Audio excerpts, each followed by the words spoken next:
Қайырлы күн достар, мен бүгін цезарь салатының өте дәмді болып жасалатын жолын сіздерге көрсететін боламын. Менімен бірге болыңыздар. Алдымен лайк басып, каналға тіркеліп алыңыздар. Керек заттардың бәрін дайындап алдым.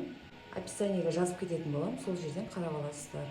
Айсберг капустасын турап бастаймыз.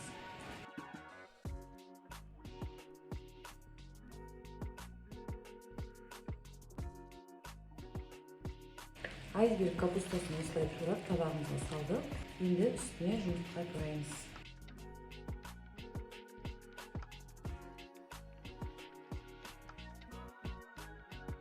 Черри помидорларын тураймыз.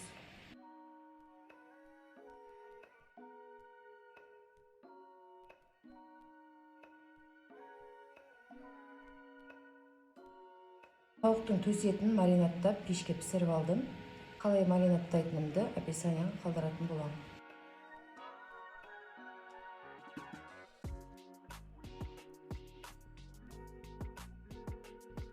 Осылай турап алдық, жартысын табағымызға салатын боламыз.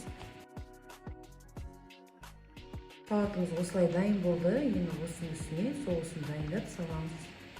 Цезарьдің соусын жасау үшін мен осындай дайын соусты пайдаланатын боламын. Шамалы тұз саламыз, лимонның суын құямыз. Үстіне чеснок саламыз теркіден өткізіп. Менің соусым дайын болды, осыны дұрыстап араластырып аламыз. Қыздар, біздің салатымыз жасыл болып, әдемі болып тұру үшін жасыл жапырақтарды пайдаланамыз.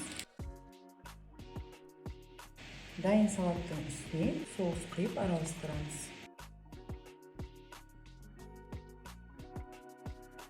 Салатты араластырдым, тәуекеге орналастырайын. Келесі жұмысымыз батон нанды осылай пешке пісіріп алдым. Үстіне паприка септім.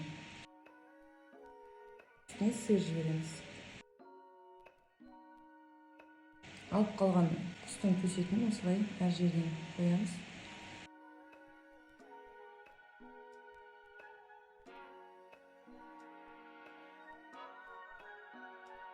Менің дайындаған өте дәмді цезарь салатым дайын болды.